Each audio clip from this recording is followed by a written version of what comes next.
Yeti Radio, le talk show. Salut tout le monde, c'est la Team Yeti, composée aujourd'hui de Oriane, Nino, Loïs, Brian et moi-même. Donc salut. À tous. Salut. Bonjour. Nous allons directement commencer par Nino qui va nous parler de Gravencounter 1 et 2. En fait, Gravencounter 1 et 2, donc petit film en fait d'exploration nocturne, basé sur quelques faits réels, mais pas trop non plus. On sait pas trop qui c'est qui l'a créé vu qu'il n'y a pas de nom de créateur, mais tout ce qu'on sait que ça a été publié par Paramount en fait. Et Paramount. C'est bon, Paramount. Non, je sais.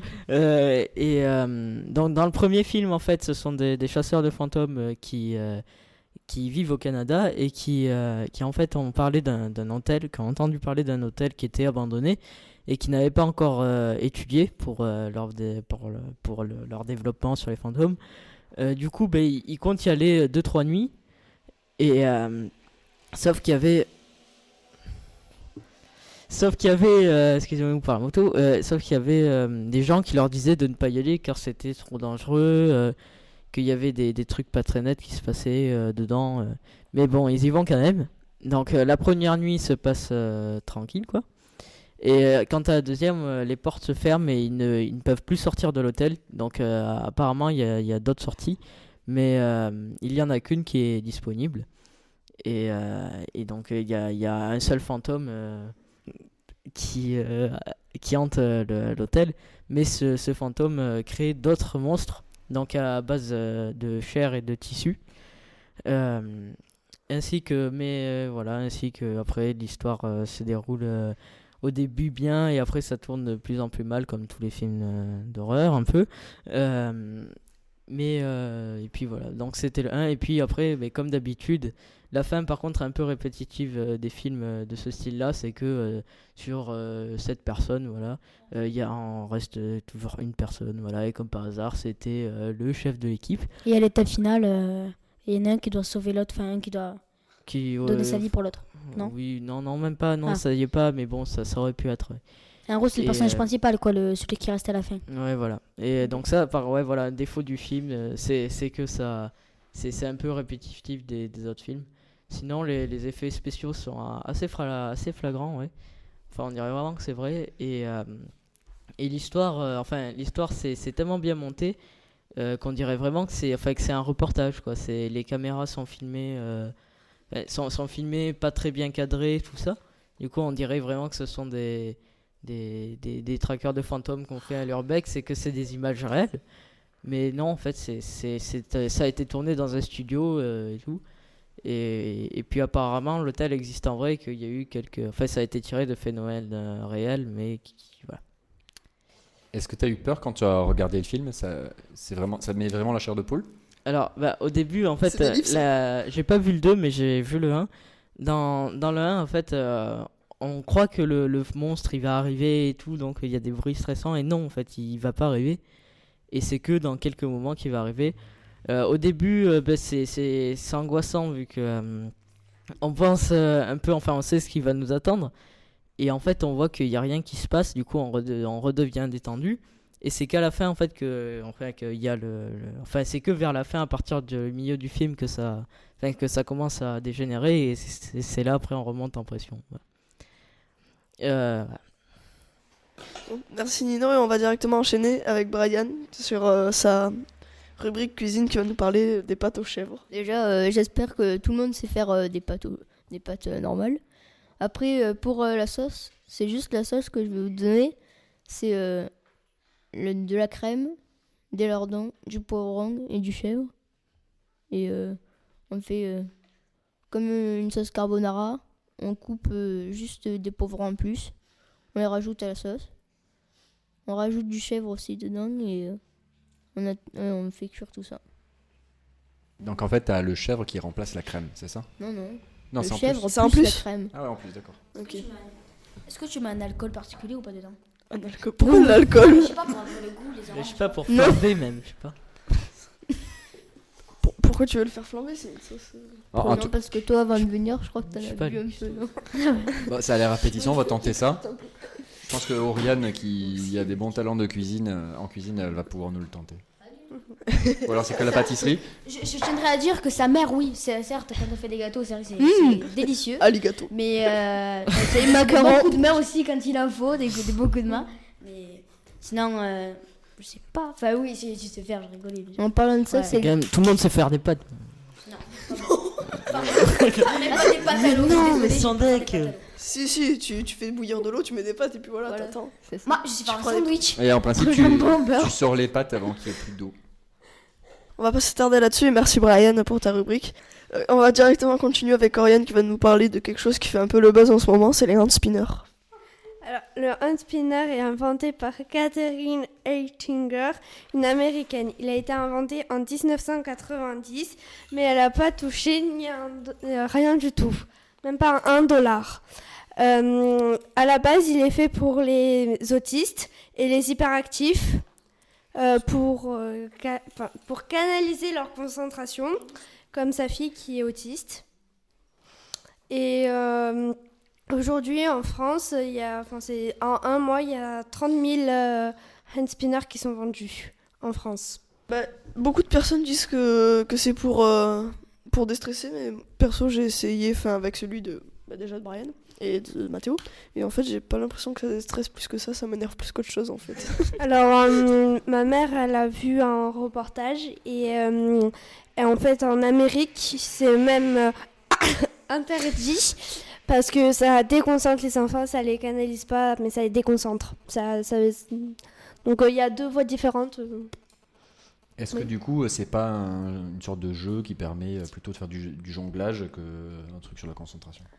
Je ne sais pas. Mais Si, peut-être- vu que j'en ai on pas, je peut, peux on pas peut. dire. Si, parce que moi, la femme que je l'ai acheté, elle m'a donné une petite toupie avec ou genre un petit bâton comme ça pour faire du freestyle, elle m'a dit. Mais je pense pour que ça déstresse vraiment, faut vraiment avoir un de ces deux symptômes, on va dire, entre l'autisme et l'hyperactivité.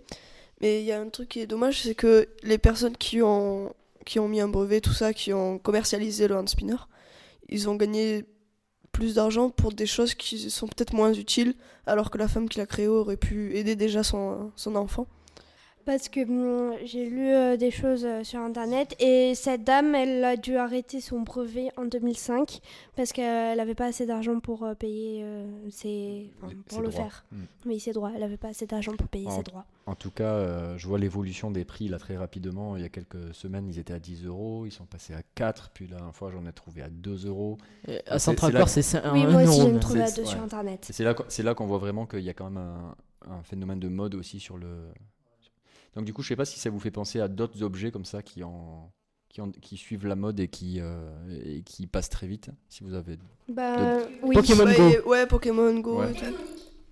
Le hand C'est déjà il y a spin, pas il y a longtemps, 4 ans, il y avait les Rimbouloum et Quoi il y avait des Rimbouloum. Je connais pas. C'est des élastiques, tu fais des bracelets élastiques. Ah Les Rimbouloum. Tu sais, les bracelets élastiques. Ouais. Enfin, il y a plein d'élastiques tout Ouais, mais petits et ça- tu fais des bracelets avec. on l'utilise encore ça, non?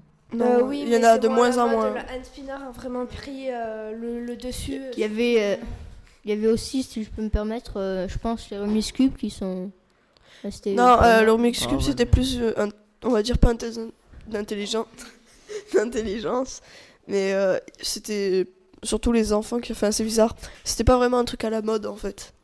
Il y C'était a- plus un truc que les enfants avaient pour Et ça s'amuser. existe toujours ça.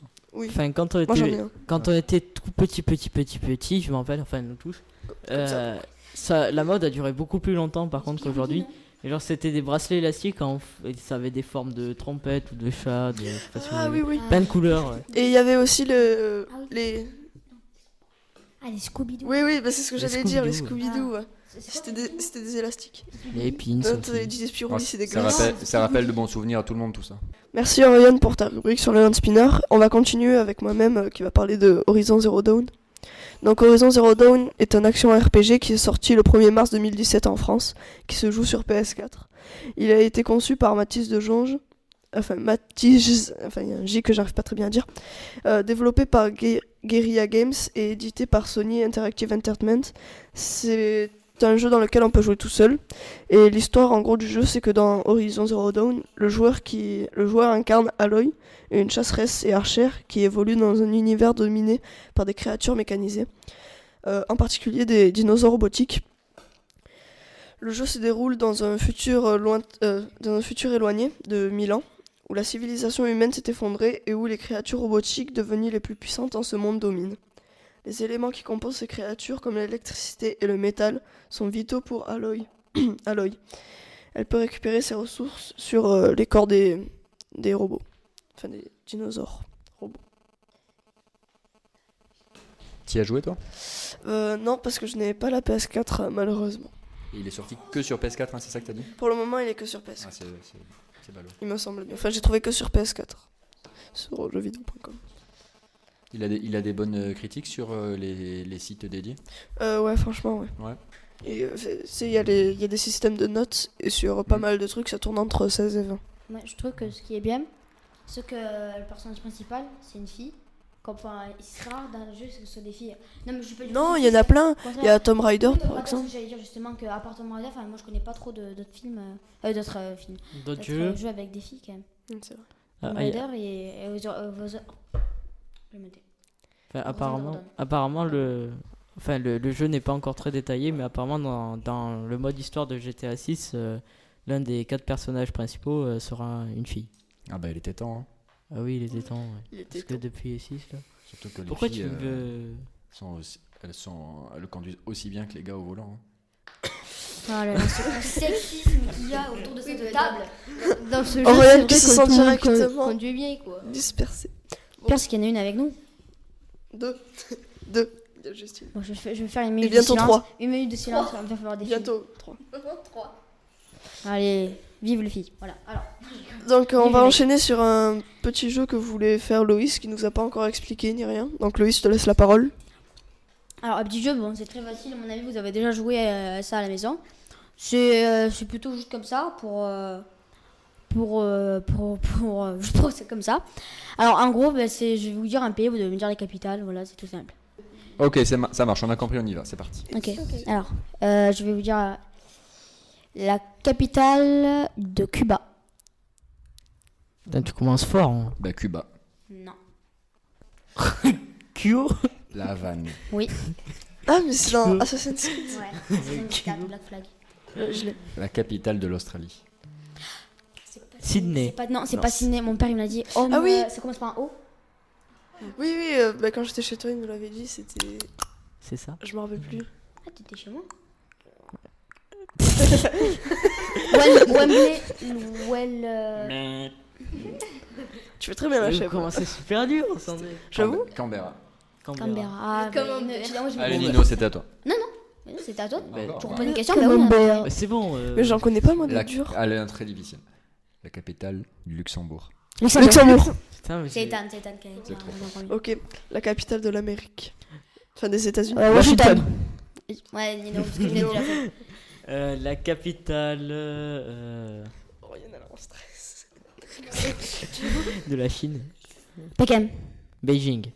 Oh oui, c'était avant, c'était Pékin. Ouais, bah, Pardon, c'est ouais, c'est vrai. Beijing. Donc, du coup, non. Beijing. Ouais, du coup, l'accepte ou pas?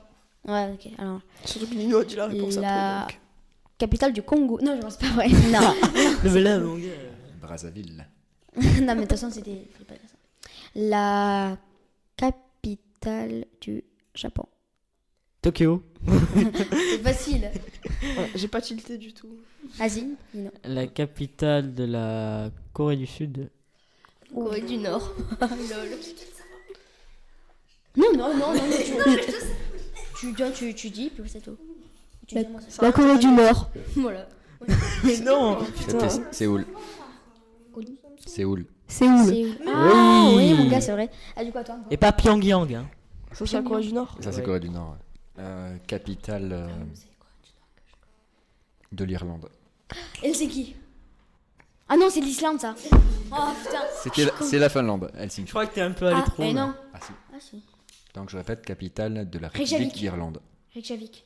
Ah, mais c'est l'Islande. Ça, c'est Attends, l'Islande. la République. Putain, mais j'ai dit tout, on fait un Inde. La République d'Irlande, c'est le pays irlandais et pas. Ouais, d'accord. Londres. Bah non, mais ça Mais non, c'est l'Angleterre. Ça fait partie de ça. Non, de la Tu vas te République faire des irlandaise. amis, toi. C'est. C'est une pom-pom girl. Non, tu dis pas. Il est rouge comme une tomate, le pauvre. Dublin. Ouais, non, c'est Ouais. la dire. Bravo, Aurélien. Je vous promets, je pensais à ça, fallait pas le dire. Julien il triche un peu, mais bon, c'est pas grave. Bon, elle est plus petite, c'est pas de sa Ouais. faute. Allez, Dan. Je veux dire la capitale. Bon, je vais faire une simple. La Non, capitale. dur. Un dur. Tais-toi. La capitale du Portugal. Lisbonne. Bien joué, toi. Bravo. C'est là qu'on voit la méthode. Mais c'est pas. Non, je pense qu'il y a 2 gagnants qui se distinguent, c'est Nino et Loïs. Ouais, merci Loïs pour ce petit jeu. C'était un assez bon moment. Et on se revoit une prochaine fois. Au revoir. Au Ciao. revoir.